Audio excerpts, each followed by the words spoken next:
السلام عليكم متابعي ومتابعات قناة كيفاش حصل. أهلا وسهلا ومرحبا بكم وبكم في حلقة جديدة من حلقات قصص وملفات قضايا جرائم حدثت بإحدى مدن أو قرى المملكة. آمل متابعينا الكرام أن تكونوا بخير وبصحة وسعادة إن شاء الله. وكالعادة بدون مقدمات بدون إطالات ندخل مباشرة في سرد تفاصيل وأطوى جريمة اليوم. قضية اليوم هي واحدة من قضايا الدرك الملكي. قضية اليوم دارت الأحداث ديالها بمدينة اليوسفية أو النواحي ديالها بالضبط سنة 2011. هاد القضية غادي نبدا متابعينا الكرام من الأول ديالها، من البداية ديالها. واحد السيد، رجل تقريبا في الخمسينات من العمر ديالو، مزوج بواحد السيدة، وظروف ديال الزواج ديالهم كيفاش تعرف عليها هو كان تيخدم مع الأب ديالها، أي نسيبو بوت مرتو، رجل كان ميسور لاباس عليه. هو كان هو الأصل ديالو ما كينحدر شي من اليوسفية، بل جا دوز واحد السنين وهو خدام معاه تما، جا من مدينة أخرى. هذيك البنت ديالو كان تيشوفها اليوم غدا اليوم غدا. تقدم لباها شي مرة، قال السي فلان انا راك عرفتيني، انا واحد 3 سنين هادي ولا 4 سنين وانا خدام معاك وما عرفتي عليا غير المعقول. وهذا قال لي راني بغيت البنت ديالك فلانة نزوج بها، لان هادشي جاب مسطره مشات مقاده، كلشي مذكور فيها من البدايه الى النهايه ديالها. تزوج بديك السيده، هما شباب، دوز معها تقريبا واحد 28 عام ديال الزواج. شنو اللي وقع؟ الوقت اللي توفى باها اي نسيبو، مرتو ورثات شي ارث من باها مع خوتها وهذا. وهذيك الدار اللي كان ساكن فيها هو مرتو، باها اللي كان عاطيها ليها وكان كاتبها لها في الاسم ديالها. والسيد في الحياه ديال نسيبو كان تينصب على مرتو، دوزات لي الدار في الاسم ديالو بلا خبر باها بلا خبر العائله ديالها.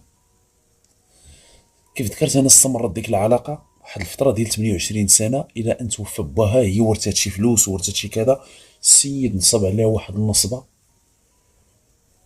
دا ليها كلشي حبو تبن كيف تنقولوا، دا ليها الدار اللي ساكنين فيها، دا ليها الفلوس، دا لها شي ذهب ديالها وكذا وكذا. والسيده ما قاريه شيء في ذاك الوقت. هو كان قافز شوي كيف تنقولوا، الوقت اللي كان تيمشي يشري معاه شي ذهب ولا تيدير خدمته، عارفه شنو تيدير، دا لها كلشي. في اخر المطاف اش وقع؟ ولات معاه هذاك الوليد اللي تقريبا ولات في العمر ديالو واحد 26 او 27 سنه. طيلات هاد الفتره ديال الزواج اللي دام 28 عام، ولد واحد اللي كان عندهم. في الاخر السيد طلق هو وياه، طلقها. هذاك الوليد كان مسكين، ماشي طبيعي، ماشي عادي في العقليه ديالو، ناقص. لكن بعض الناس تيكون واحد النوع ديال الاعاقه، تيكبر هو في الجسد ديالو، ولكن العقل ديالو كيوصل تقريبا ديك 13 14 عام حتى ل 10 سنين 11، ما كيبقاش ينمو العقل. كتولي تتشوف راه الكنازه ديالو كيف تنقولوا راه اجي وصحيح وهذا، ولكن العقل ديالو مسكين تتلقاه ماشي هو هذاك. وهاد القضيه كانت وقعت لي مع واحد الولد تقريبا في العمر ديالو شي 36 سنه. هو تقريبا ريحه الشحمه في الشاقور كيف تنقولوا، تقريبا من العائله. وسنين ما بقيت شفتو، سنين طويله. ومؤخرا فد ما قبل رمضان كنا تلاقينا مع العائله ديالو وهذا، وجلسنا معاه. خبروني عائلته، قال لي ودي راه تيشرب الدواء وحنا راه تنتبعوا ليه مع شي طبيب نفسي وهذا. ومني جلست معاه تيهضر بواحد الطريقه بحال شي وليد صغير. وتيعاود ليا مسكين تيقول لي انا راني تنشرب الدواء، وشويه حتى كنسكتو، يعم الصمت بيناتنا. وتيقول لي واش نصح، تيقولها واحد الطريقه تنحس بحال شي وليد صغير اللي تيسولني ولا جالس معايا. هو هذا الولد هذا كان من هاد الفصيله هادي. الوقت اللي طلقت مو من باه، الاخر نصب على الداله رزقها صافي، ما بقى عندها ما تصور منه. رجعت ولات دايره واحد المحل تتبيع فيه هادشي ديال الزرابي، تتبيع فيه هادشي ديال الاواني المطبخ. هذاك ولدها تيعاونها. هو باه تزوج واحد السيده، وبقى الدري مره تيتوحش باه تيمشي تيشوفو لانه هما في نفس المدينه.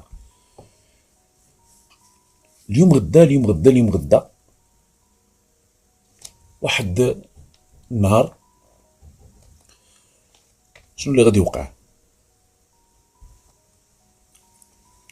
الدري مالف تيبقى مع الام ديالو، حتى كيساليو جوي ديك الخمسة د العشيه 6 د العشيه تيسدو. يعني السيده الوقت اللي طلقات رجعت لدار باها، الام ديالها وباها توفى، وخوتها اللي خدا شي ارثرا مشى بنا الدار ديالو. هذيك دار باها بقات غير خاويه، خداتها هي بقات ساكنه فيها. خلاو خوتها الوقت اللي شافوا بان الطليق ديالها نصب عليه وهذا، خلاو لها هذيك الدار ديال باهم واش يبقاو يتحاسبوا معاه فيها. هي بقات ساكنه هي وولدها. السيده تتسد المحل، ولدها تيقول لها صافي غير سيري امي انا غادي نضرب شي دويره ونلحقها لك. الدري تتلاحظ الام بانه وصلت تقريبا ل10 ديال الليل وما دخلش، وهي ماشي من العاده ديالو. لانه هو الدري ماشي نقولوا بلي تيكمي ما تيشرب ما تيدير حتى شي نوع من المخدرات نهائيا. لان غالبا هاد الناس هادو رغم مساكن تيكونوا هكا دايرين الا ان تيكونوا مؤدبين، تيكون فيهم الاداب. المرض اللي عندهم هو نفسي ماشي عقلي، اداب وتعرف وقتاش يهضر معاك وقتاش كذا، ولا شم فيك ديك الريحه ديال انك انسان ماشي ديال النقاش وما يناقش معاك، ما يجلسش معاك. تري موالفين تيمشي شي قهيوانه، تيمشي هنا تيمشي، ما عنده لا صحاب مسكين لا والو. السيده تهولات عليه، خرجت تتسول هنا تتسول هنا. مشات عند واحد خالو مره تيمشي عنده، قال له لا ولدك ما جاش عندي وما شفتوش اليوم. السيده في ديك الليله تهولات عليه، دري ما عنده لا تليفون لا والو، ما خلات فين تسولات.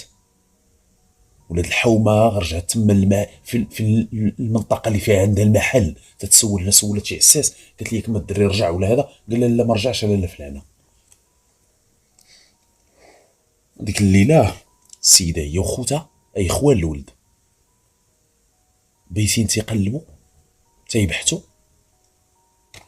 في واحد الوقيته ما مشاو شي هذيك الليله الناس ديال دارك تيبلغوا، لا حتى الغد في الصباح هما بايتين ديك الليله كلها تيقلبوا ليله كامله.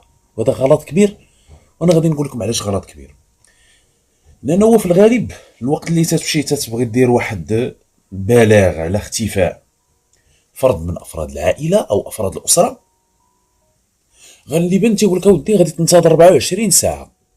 هذه المده المعتمده عندنا مع الكامل الاسف. كيقول لك عاد تجي انت الا اختفى لك واحد الانسان مع 6 العشيه ونطي درتي داك البحث ديالك وداك التحري، سولتي هنا وما لقيتي حتى شي حاجه ومشيتي نعستي على جنب الراحه حتى الغد اللي عاد مشي، لا استغل الوقت اللي اختفى الولد 3 سوايع كفيله ديال انك تسول هنا وتقلب هنا. 9 الليل تمشي لابرياد باش الغد باش يقولوا لك في ديك اللحظه حسب سيدي 24 ساعه انت قول بان الولد اختفى سيدي مع 12 ما بقاش بان، وحنا هذه 9 سوايع حنا حتى تنبحثوا تنقلبوا. يقول لك ورجع عندنا غدا مع ديك 10 ولا 11 نشوفوا شنو نديروا. هاد السيده مشاو ديك الليله تيبحثوا تيقلبوا حتى صباح الصباح، نعسوا شي ساعتين، ناضوا تيقلبوا هنا لان كاين حتى بعض النوع ديال الناس اللي تيكون جاهل بهاد الامور هادي. شي حد اللي شار لهم قال لهم ودي راه خصكم تمشيو تخبروا الناس ديال دارك، هادشي ماشي عادي. الولد موالف تيبات كل ليله في الدار في ديك الليله ما غيباتش في الدار شي حاجه ماشي طبيعيه. ربما يكون شي تاخير مبرر، الدري ما جاش باش غادي يبرر لهم التاخير ديال ما كاينش كاع. شي مره تيمشي عند باه ومشاو تيسولوا باه قال لهم لا ما جاش عندي. مال تيجي عندي ما تيباتش عنده، تيجي تيشوفو تيزيد، تيدور معاه تيزيد في حالو. مشاو للجدرميه في ديك الوقيته ديال 9 الصباح ديال الغد ليه. الناس ديال دارك عملوا معاهم الاجراءات اللازمه في هذا الاطار هذا. حروا لهم واحد المحضر البحث لفائده العائله، ظروف الاختفاء. تيقول لك اودي راه تيشرب الدواء ديالو. الدري ماشي من عادته انه راه تيغيب ولا داك الدواء تاثر عليه ربما، ولا فعلا هو مريض نفسي. ولكن هي ماشي من الدري مأدب تيجي تيبات في دارهم، ما تيكمي ما تيدير حتى شي حاجه، شي صاحبو شي ما عنده لا صحاب لا والو.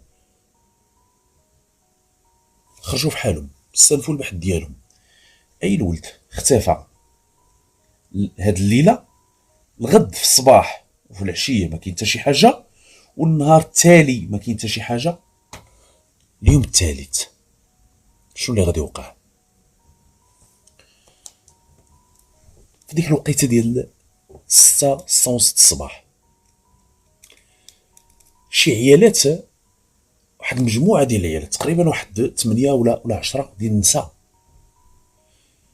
كيجيو لواحد مره في الاسبوع، هذه بحسب الهضره ديالهم والبحث اللي داروا الناس ديال دارك الوقت اللي غادي يتخبروا وينتقلوا لعين المكان.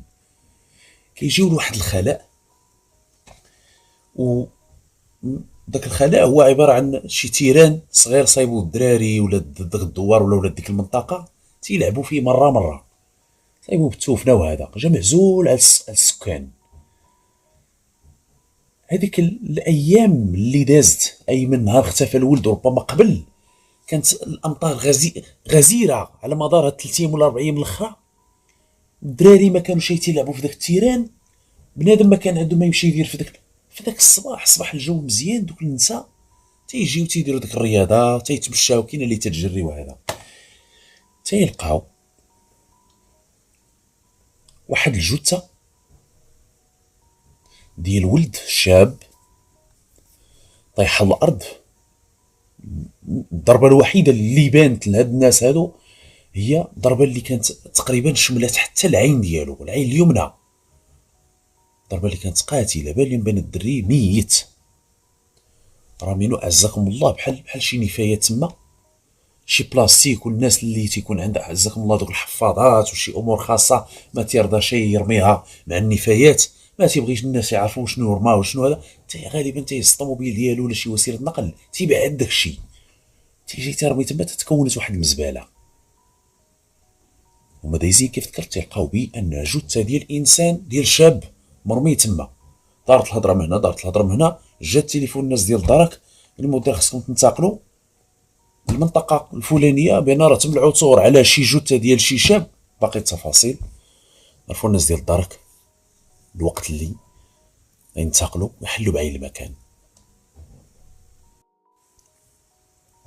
تيقولوا دوك النساء بان السبب اللي تيخلينا نترددوا على المكان رغم انه جاب من اعلى على السكان تيزاولوا ديك الانشطه الرياضيه ديالهم، صادفوا ديك الجثه بحسب محضر المعاينه.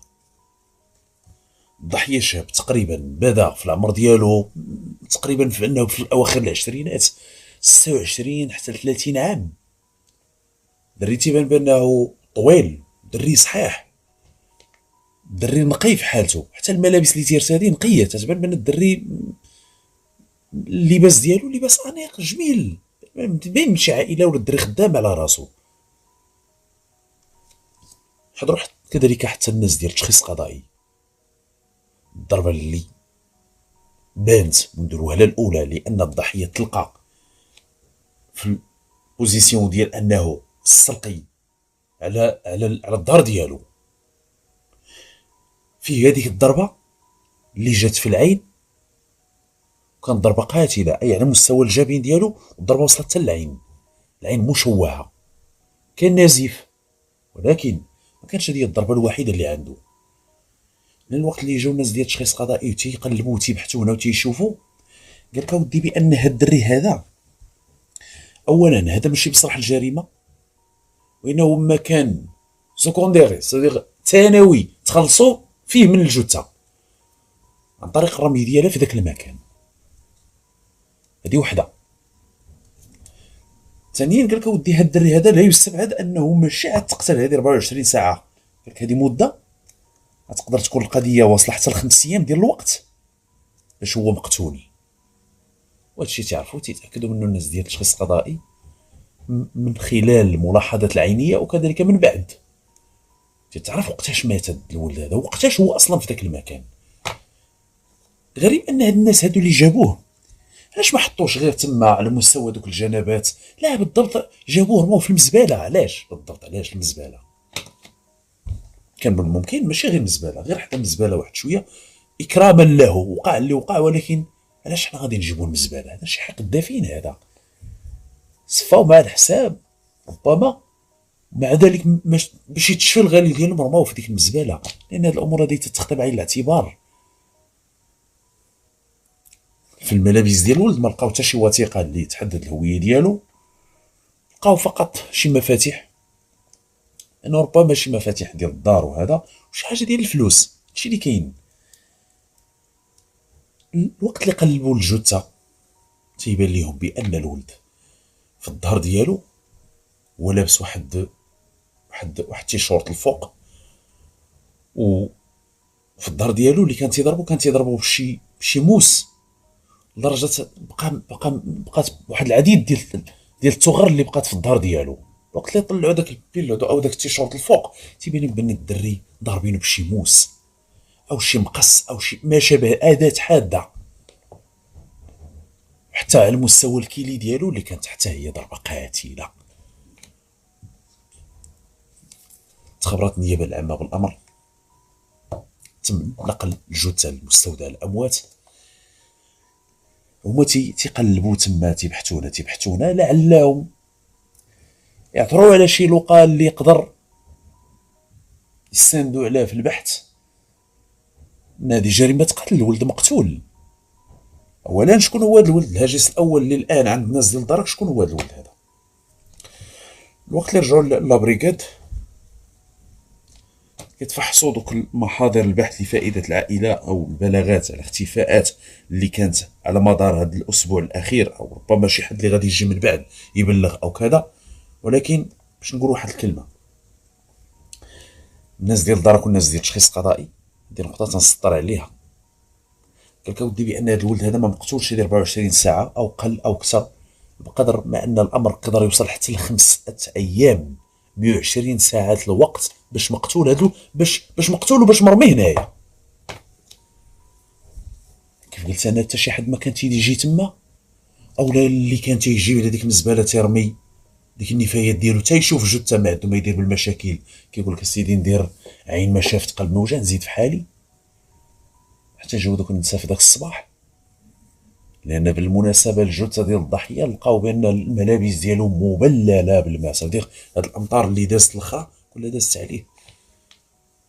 كاينه واحد الرائحه شويه تتبدا تتنبع من الجسم. لحسن الحظ ان حتى الظروف المناخيه في ذاك الفصل ديال الشتاء ما كتساهمش في تاجيج ديك الرائحه او في تساعدش في التحلل السريع. من بين الناس اللي لقاو حاطين محاضر البحث لفائده العائله، او ربما السيده الوحيده اللي جات هي وخوتها وهذا، هي ام هذاك الولد اللي اختفى.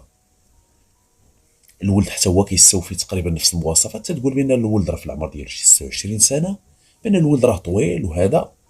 اتصلوا بها في ذاك الصباح، جات عندهم الله مبارك، هي تتقول ودي الولد راه اخر مره تفارقت انا وياه سدينا المحل، قال لها صافي امي غير سيري انت للدار انا غنلحق عليك.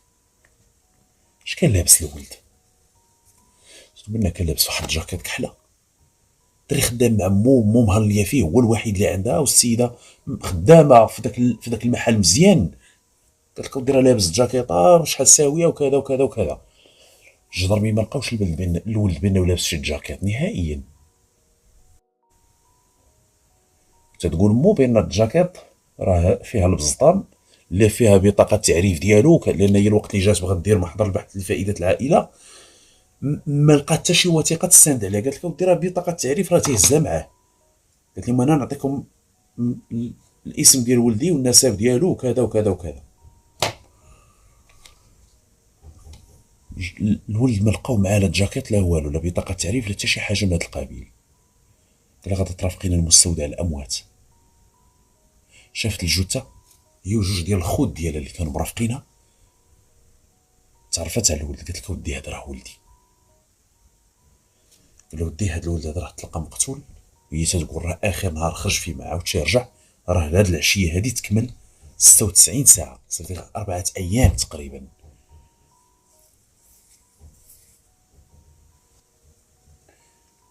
غريب في الاقوال اللي غتصرح بها الام ولا حتى الاب ديال الولد. انا الدري ماشي شي واحد اللي نقولوا حنايا متطفل على الناس او لا تيكريسي ولا فيه السرقه او كذا، ولا عنده شي صحاب. ما عنده لا صحاب لا والو، ما عنده بليه، ما عنده حتى شي حاجه. الدري ما عندوش شي حاجه اللي ممكن يسرقوها ليه. المكان اللي تلقى فيه ماشي هو مسرح الجريمه باش نقولوا راه كان تما وتزايد مع شي حد في الهضره وقتلو. قال لك هو درويش درويش درويش بزاف. قال لك داخل سوق راسو. شكون هذا اللي غيصفي مع الحساب بديك الطريقه؟ كانوا طعنات كثيره، الطعنات اللي كانت تتسدد لي بقوه ما يفيد، وكيعطي واحد القراءه ديال ان اللي دار الولد هذه الحاله في الامر راه تيتعلق بشي تصيد حسابات. عائلته تيقول لك اودي ما يمكنش هذا الولد هذا يصفي معاه شي حد الحساب، الا شي حد اللي عنده مصلحه في الوفاه ديالو. شكون هذا اللي عنده مصلحه في الوفاه ديالو؟ حتى شي حد؟ دري درويش؟ فين تقتل الولد باش غادي يهزوه يديه ورميوه في ذاك المكان؟ علاش رموه في المزبله؟ واش هاد المساله ديال انهم يرميوه بالضبط في المزبله وماشي على مقربه منها واش عندها شي رمزيه؟ غريب. جاي علاش غادي ترميه بالضبط عزكم الله وسط النفايات والروائح الكريهه؟ ما تعرفش لا جواب. العائله ديال الضحيه، خوالو، مو باه، قال لك اودي ما لا شي حاجه هكا راه حنا ما في راسنا ما يتعاود. تتشكوا في شي حد؟ قال لك اودي ما تنشكوا في حتى شي حد. بدا البحث من جديد. اخر مره تتقول امو خرجنا تقريبا سدينا مع شي 6 العشيه او الصونس. قال لها سيري امي انا غادي نلحقها لك شويه غادي نجي. ما جاش الولد. فين موالف الولد تيمشي عند باه. باه قال لك ما جاش عندي. انا الولد من نهار سقط الاخبار بانه اختفى ما بقيتش شفتو تقريبا واحد اليومين قبل. قال لك مره تيجي عندي لداري. خوالو قال لك ودي مال تيجي عند واحد خالو بالضبط. قال لك ما بقاش يجي عندي ما شفتوش. الدري تتقول مو راه خرج لابس جاكيط. الجدرمي ما لقاوش الولد مع جاكيط اللي فيها شي بزطام فيها بطاقه تعريف وهذا ما لقاوهاش. شنو نقولوا بان راه هادشي كله باش يسرقوا ليه الجاكيط ديالو وقتلوه ودوه رموه تما؟ ما يمكنش هادشي كله الا كان هاد الانسان ولا هاد الناس اللي داروا هاد الحاله لهاد الولد على قبل الجاكيط فهما ناس حماق، فهما ناس ماشي عاديين. وما يمكنش تكون هاد القضيه فيها غير على ود الجاكيط، الا كان شي كلام اخر. ولكن شنو اللي وقع هنا؟ واحد من الخوال ديال هاد الولد هذا الله يرحمه، الوقت اللي ساقوا الخبار بان راه ولد فلانه ولد فلان راه تلقى مقتول وهذا، الناس ولا تجي تتقدم العزاء، تجي من كل حدب وصوب. واحد من خوالو تيقول جا الجدرميه من بعد، الجثه باقا في لامورغ في مستودع الاموات. من بعد غتحال على الطبيب الشرعي ويخرج التقرير وباقي بحث طويل. كاين شنو اللي وقع في ذاك النهار اللي تلقات الجثه في الصباح. هذا السيد هذا خداو الاقوال ديالو الخال في العشيه جويدي الجوج ونص 3 رجع عندهم. تيقول انا الصباح راه كانت شي هضره بغيت شي نصرح بها قدام الاب ديال ولد اختي. قال لك اودي هاد بواه هذا راه اللي كاين. هاد الهضره اللي ذكرنا في بدايه الحلقه تذكرها، الجدرميه جات على اللسان ديالو بان راه مفارق بواه، مفارق مع مو هادي. قال لك راه بواه مزوج بشي وحده. قال لك الدري الوقت اللي كيمشي عندهم تما، قال لك مرت بواه تجري عليه. هو الدري الله يرحمه كان تيجي تيعاود لمو، تيعاود لخالو، تيقول لي راه ضربتني، تيقول لي راه صفعاتني، تيقول لي راه بسقات عليه، صافي بالدارجه دفلات عليه، راه خرجات وسدات عليه الباب. هادشي كان تيتعاود. ايوا. وقال لك اودي من راه جاو شي ناس تيعزيوني اليوم وهما تيهضروا وتجاذبوا اطراف الحديث. شي واحد قال ليها سي فلان، قال لي فين الجدرميه لقاو الولد؟ تا وين تيتجاذبوا الهضره بشكل عادي بشكل عفوي. قال لي راه لقاو في المزبله اللي مصايبين هاد الدراري جيت المكان الفلاني فين دايرين داك التيران وهذا. قال لي قال لي نقول لك واحد القضيه السي فلان. قال لي وقتاش هاد الولد اختفى؟ قال لي راه الليله الفلانيه ما باتش في دارهم، سالا مع الام ديالو الخدمه في المحل، قال لها غير سيري الوالد انا غادي نتبعك، ما عاودش يرجع. قال لي نقول لك واحد القضيه، قال لي شتي هذيك الليله بالضبط، وهذيك الليله كانت الليله ديال الجمعه غيصبح السبت. قال لي ودي انا جاي انا وواحد جوج ديال بناتي. قال لي راه تقريبا في ديك الوقيته ديال 9 الليل. قال لي بناتي جايين ضيفين عندي. قال لي وانا تلقيت لهم في الطريق الرئيسيه، حطوا الطاكسي تما. قال لي وراك عارف الظلام والوقت خيبه. قال لي انا تلقيت ليهم بالكروسه رابط في هذيك الدابه.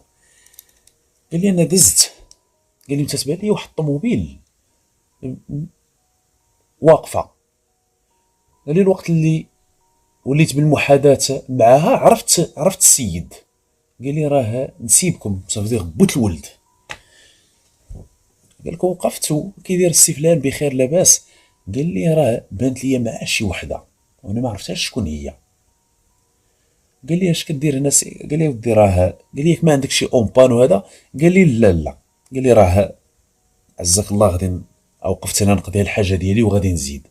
قال لي وراني لقيتهم الطوموبيل ساكته، هذا اللي غادي اي تيقول انا جاي من بعيد، تتبان لي بان الطوموبيله مستوقفه واخده اقصى اليمين وهذا وطافين الضوء، اي الطوموبيل ماشي في حاله تشغيل ما مديمارياش. والوقت اللي انا وليت بالمحادثه معاه قال لي دورت عيني، قال لي شفنا بعضنا. قال لي عرفتو. قال لي تبادلنا السلام. قال لي وقفت عزكم الله ديك الدابه ديالو. قال لي ياك ما كاين باس شي اون ولا؟ قال لي لا لا. قال لي راه غير غادي نقضي الحاجه ديالي. هذا اللي غيقضي الحاجه ديالو. لان الناس ديال دارك سمعوا لهاد السيد وجابوا الراجل اللي قال لي هاد الهضره. قال بينا في ديك الليله شنو اللي كاين شنو اللي كاين شنو هذا اللي غيقضي الحاجه ديالو. واش غيوقف الطوموبيل تقريبا واحد 5 ديال الدقائق، لانه السيد قال انا من بعيد كتب لي شي طوموبيل راه فينا هي. جاي السيد بديك الكروسه ديالو في ديك الطريق بيست. وقال لكم فتو واحد المده واحد المسافه عاد كنشوف بان تعطاني الضوء صافي السياره ديمارات. قال لي راه كانت مع شي وحده. قال لي انا راه بحال عقت بيه في ديك الليله بانه جايب شي وحده وهذا. قال لي ما بغيتش نحرجو. هذاك السيد قال لي ودي لا راه الطليق ديال اختي راه مزوج. قال لي انا ما في خباريش. قال لي اذا هذيك اللي كانت معاه تقدر تكون مرته. قال لي وراني ما حققش شي فيها الشوفه. قال لي ما حققش. قال لي ولكن اللي كانت لابسه شي جلابه كحله ودايره شي فولار كحل. قال لي ولكن ما شفتش الوجه ديالها. قال لي انا عرفت السيد ما باغي يقضي حاجه ولا هذا شي وحده جايبها. الاخر قال لي لا راه مزوج بمرته. قال لي اش يمشي يدير تما؟ السيد ما عندما يمشي يدير تما. والخال الان تيقول للناس ديال دركه ودي راه بواه تيمشي عند بواه عزيز عليه وهذا، ولكن مرت بواه عنيفه معاه ما تتقبلش الوجود ديالو في الدار، ما تتبغيش يجي نهائيا. شحال من مره ضرباتو كيوصل العنف اللفظي والعنف الجسدي. الدري كان تيتشكى على مو، مشيت عند با مرت با دارت كذا كذا كذا. هذاك السيد الوقت اللي جابوا الجدرمية تيقول فين تلاقيتي معاه؟ قال لك تلاقيت معاه في المنطقه الفلانيه. قال لي غتمشي تورينا فين لقيتي السيد وفين كانت بلاصه السياره. هذاك المكان اللي تلقات فيه الطوموبيل هو داز من حداه بعيد بعيد شويه على المكان اللي تلقات فيه الجثه، ولكن تتبقى نفس المنطقه. السيد سالك الشانطي الطريق الرئيسيه الكبيره وجا لهذيك ديك الناحيه تما. اش غيجي يدير تما؟ والجثه تلقات تقريبا على مقربه او في نفس المنطقه. ووقتاش في نفس الليله اللي غيختفي فيها الولد. اذا ولا بواه خصو يتسال اش كان تيدير في ديك الليله في ديك المنطقه. بالفعل جابوا الجدرميه بواه، دخلوا تما تيبحثوا معاه. سي فلان قال لي راه كاين بعض الاسئله اللي خصك تجاوب عليها. قال لي وقتاش انت تخبرتي بان الولد راه اختفى؟ قال لك راه في الليله الفلانيه، اي الليله اللي انتبهت مو بين الدري راه ما جاش دخل الدار. الوقت اللي قلبوا هنا سولوا هنا سولوا هنا، اخر المطاف مشاو تيسولوا بواه لان الدري موالف تيمشي عنده. قال لك دقوا عليا، واللي جا هو ولد خال الولد، صيفطوا شي ولد من عائلته قال لي سيسول بواه لرباه. قال لك جا عندي، قلت له ودي راه ما كاينش ما كاينش عندي. قال لك في ديك الليله معاش؟ قال لك تقريبا تكون شي 11 ونص الليل. قال لك يلاه غادي نعسو. واخا قال لي هذيك الليله انت فين كنتي؟ علاش دخلتي للدار؟ قال لي ما عقلتش بالضبط في ديك الليله. قال لي يمكن ما خرجتش من دخلت من الخدمه ما عاودتش خرجت. قال لي لا. معاش دخلتي قال لك تقريبا 6 ونص. قال لي لا. قال لي ما دخلتيش مع 6 ونص. قال لي عندك السياره من نوع كذا؟ قال لك ايه. قال لي عندك شي حد كتمشي عنده في المنطقه الفلانيه؟ قال لك اودي راه كاينين بزاف الناس تنعرفهم اللي خدامين معايا وشي حد كاع من الناس اللي تنعرف. اي ولكن هذيك الليله بالضبط كان عندك شي حد مشيتي عنده تما؟ قال لك لا. قال لي وسيدي راه كاينين الناس اللي شافوك في ديك الليله تقريبا في ديك الوقيته ديال 8 ونص الليل. شافوك الناس وانت تتحوم تما. قال لي وشافوك الناس حتى مشيتي لعند المزبله الفلانيه. هاد الهضره هادي غير زادوها الناس ديال دارك تيتلفوا بها السيد. قال لي كتقول بان الولد مشيش هذيك الليله ما جاش عندك للدار؟ قال لك لا ما جاش عندي للدار. انت كنتي تما؟ قال لك اودي ما عقلتش. قال لي لا، الا انت ما عقلتيش الناس راه عاقله بان في ديك الليله تلاقاو معاك. دخلوا عنده السيد. قال لي هذا السيد هذا تعرفيه؟ قال لك ايه تنعرفو. قال لي تلاقيتي معاه شريف قال لك تلاقيت معاه. فين لقيت؟ قال لك لقيته واقف وهضرتي معاه. قال لي نعطيك الدليل. قال لي هو هبط تيسلم عليك وكانت معاك شي وحده. والسيد قال لك واش عندك شي اونبان؟ قلتي لي لا غادي نقضي الحاجه ديالي. وبقيتي واقف مده. قال لي شافوك الناس حتى مشيتي لهذيك المزبله. عزكم الله. وشنو كاين؟ قال لي شكون السيده اللي كانت معاك في ديك الليله؟ قال لك اودي راه كانت معايا مرتو اللي كانت معاه. ايوا. قال لك اودي السيد شاف تعيا، عرف بان الناس ديال دارك صافي الحقيقه بانت بغا ولا كره. كاين واحد النوع ديال الناس اللي تنحييهم من كثره الذكاء ديالهم كيبقاش يجادل. تعرف بان لا جدوى من المجادله ولا جدوى من الانكارات ما دامت الحجه ثابته وما دام البحث ساري في ديك النقطه بالضبط اللي وقفوا عندها الناس ديال دارك. والله ما تصرت لهم شوكه في الحلق. هو تيفهم هاد الامور. تنحيد الناس اللي تتفهم هاد الامور هادي، سرعه البديهه والذكاء. واش كنتي تما؟ كنت تما. شكون كانت معاك؟ قال لك مرتي. اش كنتي تدير تما؟ قال لك اودي انا راه اللي كاين راني غادي نقولوا لكم. قال لك انا في ديك الليله تقريبا حتى جوي ديك تقريبا ديك 8 وربع الوقت عاد دخلت للدار. قال لك انا التليفون طافي ليا. الوقت اللي دخلت انا للدار حطيت السياره دخلت. مرتو قالت لي ودي انا تقريبا هذه واحد الساعه ونص وانا تنتصل بك. قال لي ياك ما كاين باس؟ قال كنشوف الدري بانه جرى لواحد واحد القنت في الدار، قال لك تنشوف بان الدري فيه الدم مضروب هنا مضروب هنا. قالت لي ولدك راه جا بغى يتعدى عليا.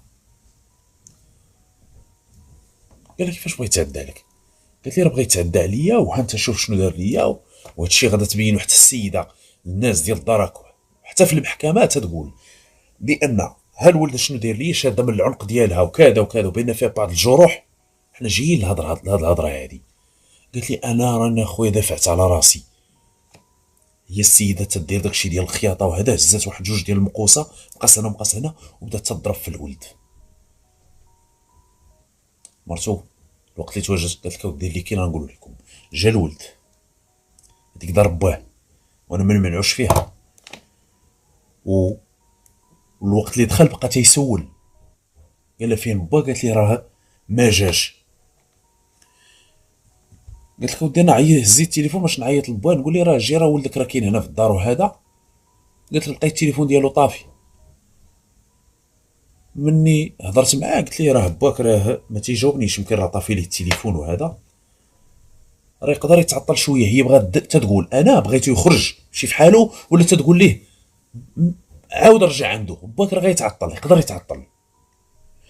هو قالت لك اودي راه الوقت اللي سمع بان با غيتعطل وما تيجاوبنيش، قالت لك ناض بغى يتعدى عليا وحاولت انني ندافع على راسي وكذا وكذا. شكون كان معك في الدار؟ قالت لك ما كاين حتى شي حد، عايشه غير انا وراجلي، وراجلي ما كانش في ذاك النهار.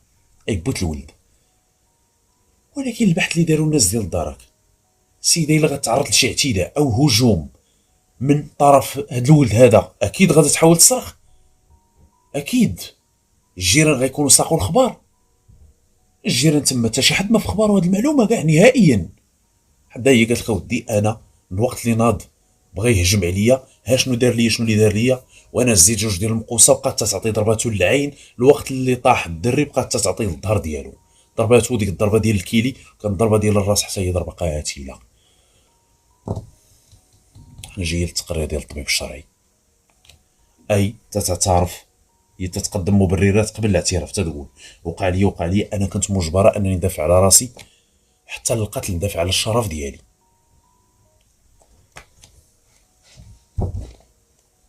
الاب قال لك ودي الوقت اللي دخلت انا تما، عوض ما يتصل بالناس ديال الشرطه، وعوض ما يطبق القانون، وهذاك ولده، هذاك دمه من الصلب ديالو، بقاو تيتحينوا الفرصه. هما عندهم واحد المرآب، هذاك المرآب فيه واحد الباب تيدخل مباشره للدار.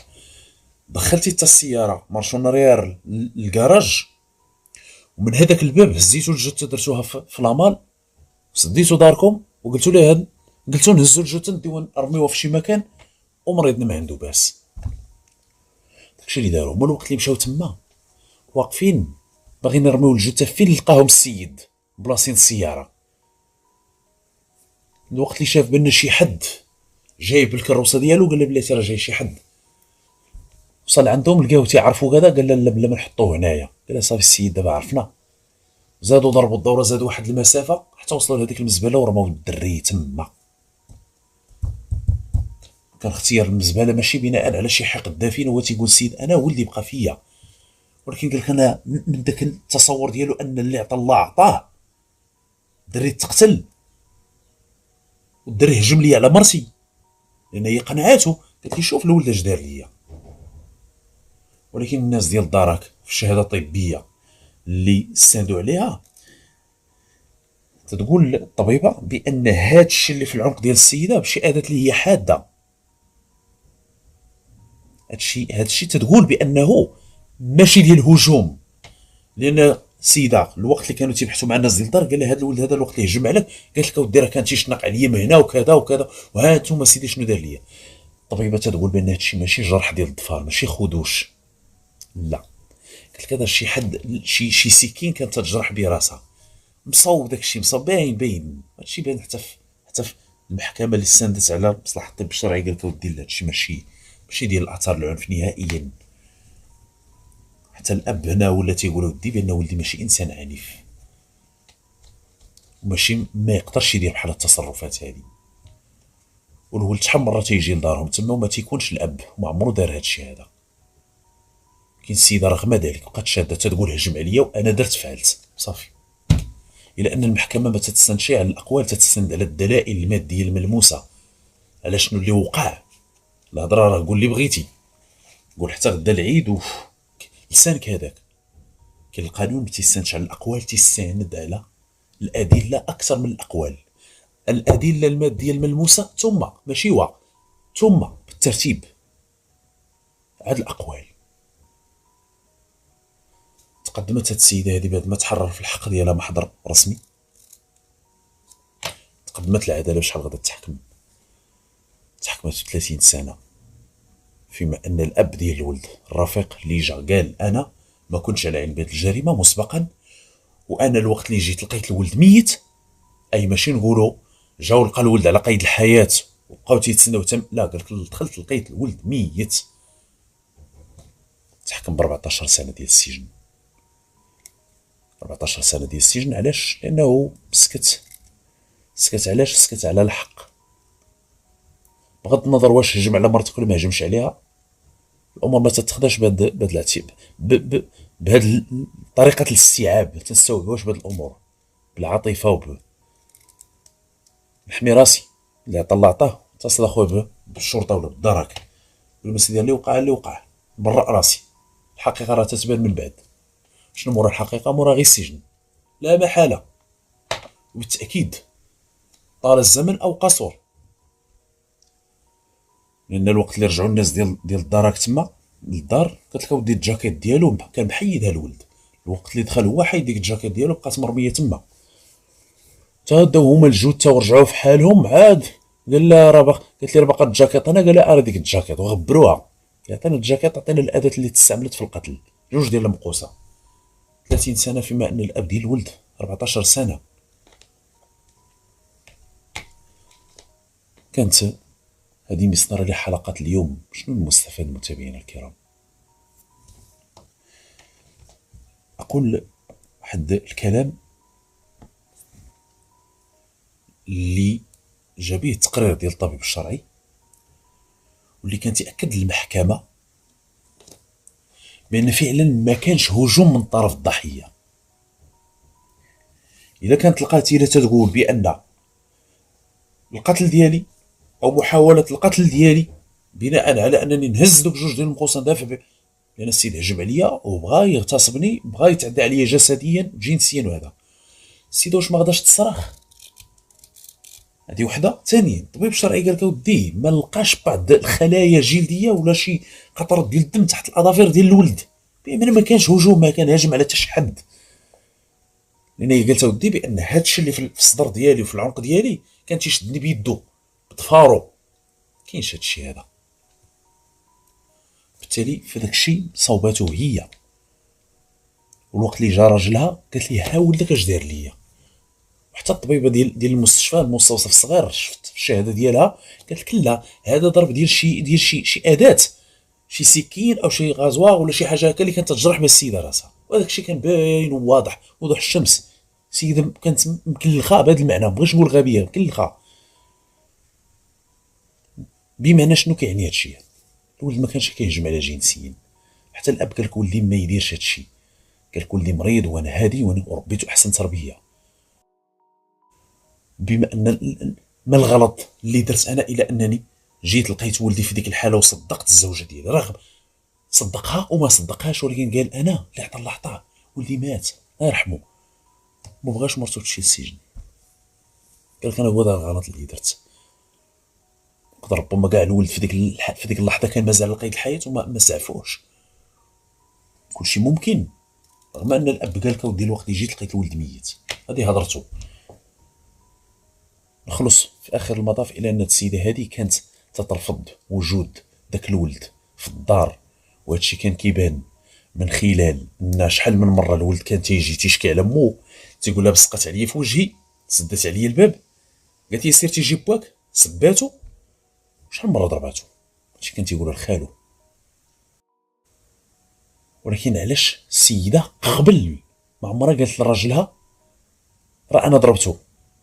الاب تيقول انا هادشي ما عمرو كان في خباري بانه كان تيجي الولد وتضربو وتدير ليه، ما عمرو كان في خباري. بما ما عمرها تشكات لي قالت لي راه جا بغا يتعدى عليا، اذا هي اصلا ما كانش تحملو، كانش تبغيه.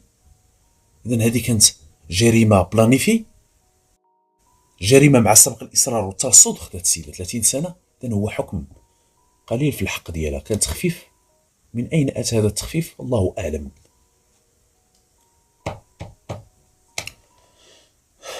نسأل الله العفو والعافية. كانت هذه متابعينا الكرام حلقة اليوم، لا مزيد من الكلام، لا مزيد من خوض في تفاصيل هذه القضية بالضبط.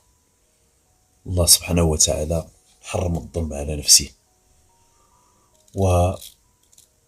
ويقول للمظلوم ويعده بقوله تعالى.